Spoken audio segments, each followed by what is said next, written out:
अस्सलाम वालेकुम। मैं डॉक्टर अब्दुल अज़ीज़, ऑन्कोलॉजिस्ट।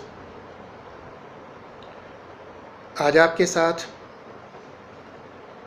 ऑन्कोलॉजी के रिलेटेड और कोरोना वायरस के रिलेटेड कुछ इन्फॉर्मेशन लेकर के हाज़िर हुआ हूँ। उम्मीद है हम सब के लिए ये फ़ायदेमंद साबित होगी और हमारे मालूमात में इजाफ़े का सबब बनेगी। कोरोना वायरस हम सब भी जानते हैं कि ग्लोबल पैंडेमिक डिक्लेयर हुई है और इसकी वजह से एक वर्ल्ड वाइड क्लिनिकल और इकोनॉमिक डिवास्टेशन हो रही है। आज तक इससे लगभग 23 मिलियन लोग इन्फेक्ट हो चुके हैं जो रिपोर्ट हुए हैं, और उनमें से 8 लाख और कुछ ज़्यादा की मौत हो चुकी है। अब ये इसका इम्पैक्ट है, और इस जो इतना ज़्यादा इसकी इन्फेक्शन है, और इसका अगर कोई फ्यूचर में भले ही थोड़ा सा भी इन्फेक्शन रेट जो है बहुत कम परसेंटेज को भी अगर कोई चीज़ हो जाती है तो वो नंबर में बहुत ज़्यादा हो जाएगा। तो इस बैकग्राउंड पे मैं आपके साथ कुछ इन्फॉर्मेशन शेयर करूंगा। कोरोना वायरस किस तरह से पूरे बॉडी के हर एक सिस्टम को अफेक्ट करता है, सीएनएस से लेकर के और कार्डियोवास्कुलर सिस्टम, स्मेल चली जाती है, टेस्ट ख़त्म हो जाता है, और उसमें शक नहीं कि मॉर्टेलिटी सबसे ज़्यादा लंग इन्फेक्शन की वजह से है, और लंग की कॉम्प्लिकेशन की वजह से ही मॉर्टेलिटी सबसे ज़्यादा है, लेकिन बाकी भी हैं भले ही वो थोड़ी हैं। अब इस बैकग्राउंड में अगर हम कोरोना वायरस को देखें from oncology point of view से, तो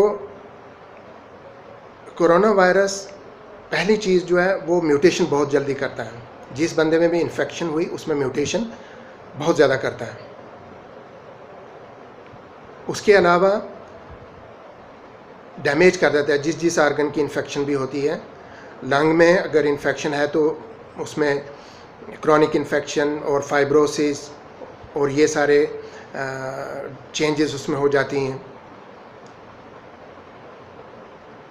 और ऑन्कोलॉजी पॉइंट ऑफ व्यू से जो चीज़ें प्रीडिस्पोज करती हैं कैंसर डेवलपमेंट होने में, उनमें सबसे ज़्यादा म्यूटेशन है, और कोरोना वायरस म्यूटेशन करता है।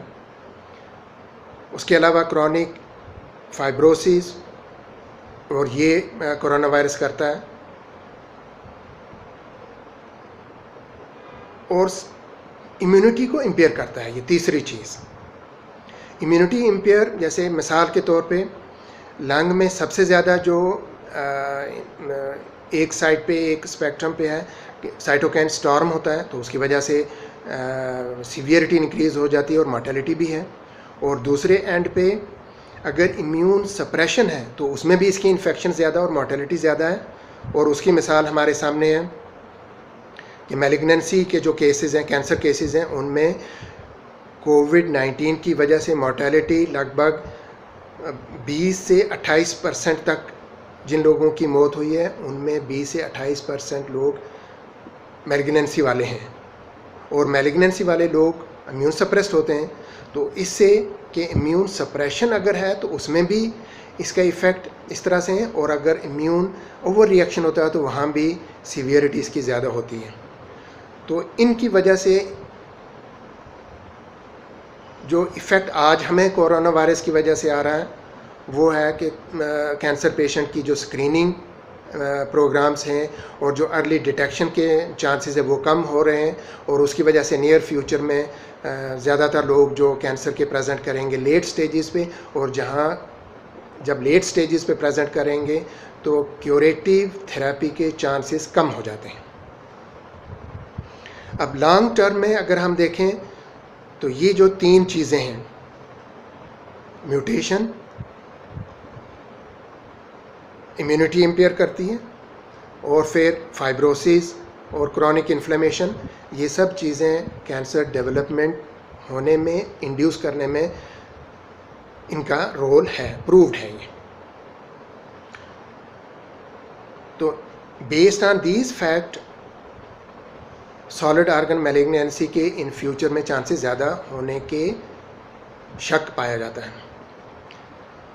इसके अलावा हेमाटोलॉजी में जो कोरोना वायरस की इन्फेक्शन की वजह से वो हम देखते हैं लिम्फोपीनिया बहुत कॉमन है, LDH इंक्रीज़ हो जाता है, CRP इंक्रीज़, इंटरल्यूकिन 6 इंक्रीज़ होता है, कोगुलेशन इम्पेयरमेंट होती हैं। और ये सारे फैक्टर सिर्फ सीवियरिटी को इंडिकेट नहीं करते हैं बट बैड प्रोग्नोस्टिक फैक्टर भी काउंट होते हैं, यानी इनकी वजह से जिनमें ये होते हैं उनमें मॉर्टेलिटी भी बहुत होती है। तो इन फैक्ट की वजह से सस्पिशन है कि मे बी इवन के हेमाटोलॉजिकल मैलिग्नेंसी भी कोरोना वायरस इंड्यूस कर सकता है।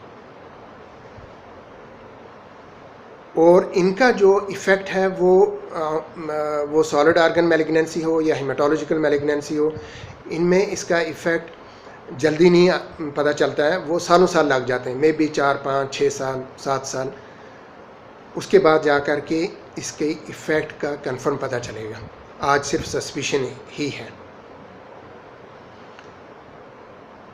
तो ये जो फैक्ट मैंने आपके साथ शेयर किए हैं, जो कोरोना वायरस की वजह से हम आज देख रहे हैं, और जो ये इसकी जो सेल्यूलर डैमेज है, इम्यूनिटी इम्पेयर करता है, और जो सेल्यूलर ऑर्गन डैमेज है, उसकी वजह से शक है कि ये फ्यूचर में मैलिग्नेंसी का इंक्रीज़ करने में इसका कोई रोल हो सकता है।